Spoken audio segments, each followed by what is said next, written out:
आप देख रहे हैं समाचार एजेंसी ऑफ इंडिया में साई न्यूज।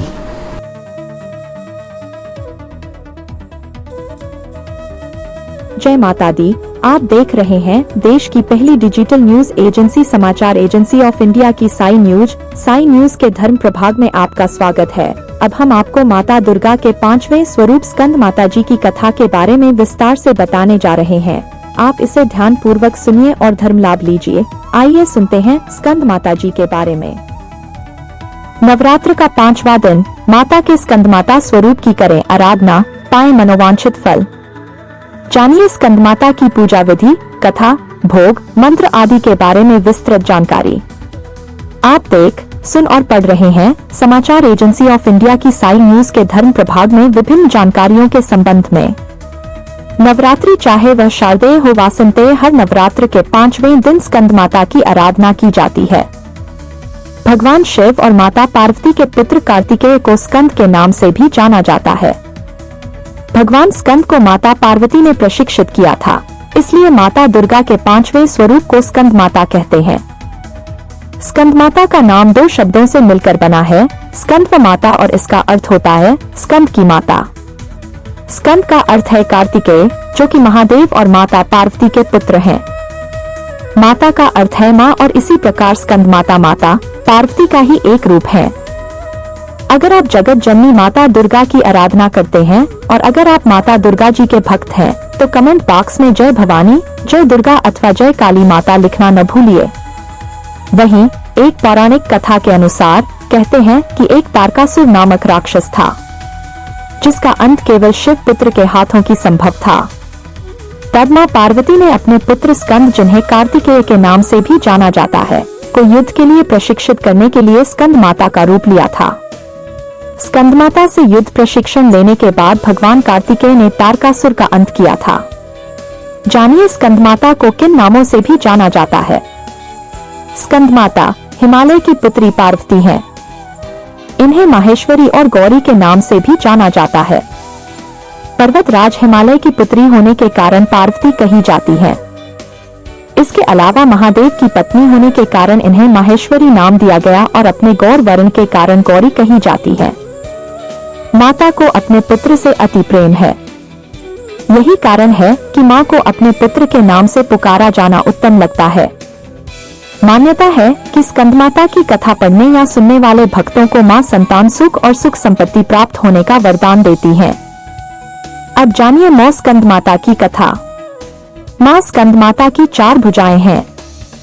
मां एक हाथ में कार्तिकेय को पकड़े हुए हैं और उनके दूसरे व तीसरे हाथ में कमल का पुष्प है।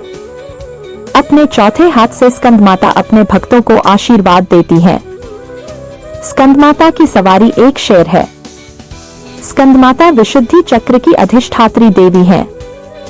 विशुद्धि चक्र हमारे गले के उभरे हुए भाग के ठीक नीचे स्थित होता है। मां स्कंद माता की सच्चे मन से पूजा करने से विशुद्धि चक्र जागृत हो जाता है, जिससे वरी की सिद्धि प्राप्त होती है। मां स्कंद माता का वाहन मयूर भी है, इसलिए इन्हें मयूर वाहन के नाम से भी जाना जाता है। उनका वर्ण यानी त्वचा का रंग शुभ्र है। माता हमेशा कमल पर विराजित रहती हैं और इसलिए वह पद्मासना देवी के रूप में भी मानी और पूजी जाती हैं। मां स्कंद माता का मन पूर्ण रूप से लौकिक और सांसारिक संबंधों से दूर रहता है। स्कंद माता का पूजन करने वाले व्यक्ति और जीव मुख्यतः सांसारिक बंधनों में रहकर भी उनसे मुक्त होते हैं। मां दुर्गा के स्कंद माता अवतार की ऐसी मान्यता है कि माता सती द्वारा अपना देह त्यागने के बाद भगवान शिव ने खुद को सजा देने के लिए स्वयं को सांसारिक बंधनों से दूर कर लिया था और एक तपस्वी के रूप में पहाड़ों के बीच कड़ी सर्दी में तपस्या करने चले गए थे। इसी दौरान तारकासुर और सुरपद्मन नाम के 2 राक्षसों ने देवताओं पर हमला कर दिया। उस वक्त देवताओं की मदद करने के लिए कोई नहीं था। तारकासुर और सुरपद्मन नाम के दोनों राक्षसों को ब्रह्मा जी द्वारा यह वरदान प्राप्त था कि उन्हें मारने के लिए शिव जी की संतान को ही आना होगा। उन राक्षसों ने चारों ओर हाहाकार मचाई और कलह का माहौल बनाया हुआ था और अपने आसपास हर किसी को परेशान करके रखा था। इन दोनों राक्षसों के अत्याचारों को देख देवतागण भी चिंतित थे। तब सभी देवतागण भगवान विष्णु के पास गए और उन्हें अपना दुख सुनाया, परंतु विष्णु जी ने उनकी कोई मदद नहीं की। विष्णु जी से मदद न मिलने पर देवताओं ने नारद जी के पास जाने का विचार किया। उन्होंने नारद जी से कहा कि यदि वह माता पार्वती से भगवान शिव को पति के रूप में पाने के लिए तपस्या करने को कहेंगे, तब शायद भगवान शिव उनसे शादी कर ले और उनके मिलन से महादेव की संतान जन्म ले, जो उन राक्षसों का वध कर सके। इसलिए नारद जी के कहे अनुसार माता पार्वती ने भगवान शिव को पति के रूप में पाने के लिए घोर तपस्या की और उनकी भक्ति से खुश होकर भगवान शिव ने उनसे विवाह करने का निर्णय लिया। विवाह के पश्चात माता पार्वती और भगवान शिव की ऊर्जा से एक बीज का जन्म हुआ। बीज के अत्यधिक गर्म होने के कारण उसे अग्निदेव को सरवाना नदी में सुरक्षित रखने के लिए सौंपा दिया गया। अग्निदेव भी उसकी गर्मी सह नहीं पाए, इसलिए उन्होंने उस बीज को गंगा को सौंप दिया, जो उसे आखिर में सरवाना झील में ले गई, जहां माता पार्वती पहले से ही पानी के रूप में मौजूद थी और उस बीज को धारण करते ही वह गर्भवती हो गई। कुछ समय पश्चात कार्तिकेय ने अपने 6 मुखों के साथ जन्म लिया। भगवान कार्तिकेय के जन्म के बाद उन्हें तारकासुर और सुरपद्मन का विनाश करने के लिए तैयार किया गया। सभी देवताओं ने मिलकर उन्हें अलग अलग तरीके का ज्ञान दिया और राक्षसों से लड़ने के लिए उन्हें महत्वपूर्ण शस्त्र भी दिए। आखिर में कार्तिकेय ने सभी राक्षसों का वध कर दिया। इसी कारण मां दुर्गा को स्कंदमाता यानी कार्तिकेय की माता के रूप में जाना जाता है। स्कंदमाता के मंदिर पूरे भारतवर्ष में कई जगह स्थापित हैं, लेकिन उनमें से एक बहुत प्रचलित उत्तर प्रदेश के वाराणसी में स्थित है। देवी स्कंदमाता का स्वरूप जानिए। उन्हें अत्यंत दयालु माना जाता है। कहते हैं कि देवी दुर्गा का यह स्वरूप मातृत्व को परिभाषित करता है। स्कंदमाता कमल के आसन पर भी विराजमान होती हैं, इसलिए इन्हें पद्मासना देवी भी कहा जाता है। कहते हैं कि संतान सुख की प्राप्ति के लिए माता की पूजा के साथ ही उनके मंत्र की आराधना भी विशेष फलदायी होता है। माता का वाहन सिंह है। स्कंद कुमार कार्तिकेय की माता के कारण इनका नाम स्कंदमाता पड़ा। इसकी गोद में स्कंद बाल स्वरूप में विराजित हैं। देवी स्कंदमाता की 4 भुजाएं हैं। अपनी दाईं ओर की भुजा से देवी स्कंद को गोद में पकड़े हुए हैं और नीचे भुजा में कमल का फूल है। बाईं और ऊपर की भुजा में वरद मुद्रा में है और नीचे भुजा में भी कमल का फूल है। इनका वर्ण बिल्कुल शुभ्र है।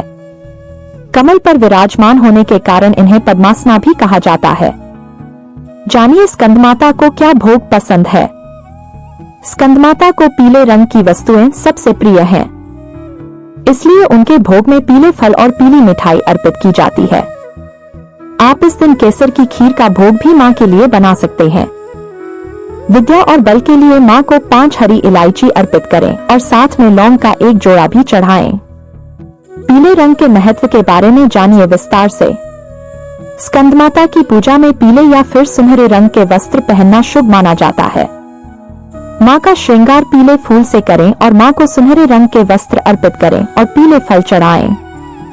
पीला रंग सुख और शांति का प्रतीक माना जाता है और इस रूप में दर्शन देकर मां हमारे मन को शांति प्रदान करती है। अब जानिए मां स्कंदमाता की पूजा विधि। मां स्कंदमाता के लिए आप ब्रह्म मुहूर्त में जल्दी उठकर स्नान कर लें और पूजा के स्थान को गंगाजल से शुद्ध कर लें। उसके बाद लकड़ी की चौकी पर पीला कपड़ा बिछाकर मां की मूर्ति या फिर तस्वीर को स्थापित करें। पीले फूल से मां का श्रृंगार करें। पूजा में फल, फूल, मिठाई, लौंग, इलायची, अक्षत, धूप, दीप और केले का फल अर्पित करें। उसके बाद कपूर और घी से मां की आरती करें। पूजा के बाद क्षमा याचना करके दुर्गा सप्तशती और दुर्गा चालीसा का पाठ करें। मां आपका कल्याण करेंगी और आपकी सभी इच्छाएं पूर्ण करेंगी। आइए जानते हैं माता की आराधना का विशेष मंत्र। ओम देवी स्कंदमाताय नमः। इसका अर्थ होता है ओंकार स्वरूपी स्कंद माता, जो कि अपने भक्तों की समस्त इच्छाओं को क्षण भर में पूर्ण कर देने वाली है। उनके चरणों में बारंबार नमस्कार है। स्कंद माता की उपासना से बाल रूप स्कंद भगवान की उपासना स्वयं हो जाती है। मां स्कंद माता की उपासना से उपासक की समस्त इच्छाएं पूर्ण हो जाती हैं। हमें भी स्कंद माता की शरण प्राप्त हो, यही प्रार्थना करना चाहिए। जानिए मां स्कंद माता का पूजा मंत्र। सिंहासना गता नित्यं पद्माश्री तकद्वया। शुभदास्तु सदा देवी स्कंदमाता यशस्विनी। या देवी सर्वभूतेषु मां स्कंदमाता रूपेण संस्थिता। नमस्तस्य नमस्तस्य नमस्तस्य नमो नमः। माँ दुर्गा का स्कंदमाता अवतार हमें यह सिखाता है कि कैसे एक माँ सदैव अपने बच्चे को अच्छाई की ओर बढ़ना सिखाती है। यदि कभी जीवन में बुराई का सामना करने के लिए शस्त्र भी उठाने पड़े तो माँ अपना पूरा समर्थन देती है। इसलिए हमें अपनी माँ का सदैव सम्मान करना चाहिए और उन्हें हर चीज के लिए आभार प्रकट करना चाहिए। हरि ओम। अगर आप जगत जननी माता दुर्गा की आराधना करते हैं और अगर आप माता दुर्गा जी के भक्त हैं तो कमेंट बॉक्स में जय भवानी, जय दुर्गा अथवा जय काली माता लिखना न भूलिए। यहाँ बताए गए उपाय, लाभ, सलाह और कथन आदि सिर्फ मान्यता और जानकारियों पर आधारित हैं। यहाँ यह बताना जरूरी है कि किसी भी मान्यता या जानकारी की समाचार एजेंसी ऑफ इंडिया के द्वारा पुष्टि नहीं की जाती है। यहाँ दी गई जानकारी में निहित जानकारी विभिन्न माध्यमों, ज्योतिषियों, पंचांग, प्रवचनों, मान्यताओं, धर्म ग्रंथों, दंत कथाओं, किंवदंतियों आदि से संग्रहित की गई है। आपसे अनुरोध है कि इस वीडियो या आलेख को अंतिम सत्य अथवा दावा न माने एवं अपने विवेक का उपयोग करें। समाचार एजेंसी ऑफ इंडिया पूरी तरह से अंधविश्वास के खिलाफ है। किसी भी जानकारी या मान्यता को अमल में लाने से पहले संबंधित विशेषज्ञ से सलाह लें। अगर आपको समाचार एजेंसी ऑफ इंडिया में खबरें आदि पसंद आ रही हो तो आप इसे लाइक, शेयर व सब्सक्राइब अवश्य करें। हम नई जानकारी लेकर फिर हाजिर होंगे, तब तक के लिए इजाजत दीजिए। जय हिंद। समाचार एजेंसी ऑफ इंडिया की साई न्यूज में प्रसारित धार्मिक वृत्तांत आदि पसंद आ रहे हों तो आप इसे लाइक, सब्सक्राइब व शेयर जरूर करें। कमेंट बॉक्स में लिखकर बताएं कि आपको ये कैसे लग रहे हैं। यह भी बताएं कि आप और क्या क्या देखना व सुनना चाहते हैं। फिलहाल समय है आपसे इजाजत लेने का। आप सभी स्वस्थ रहें, मस्त रहें। बोलिए अम्बे माता की जय। जय माता दी।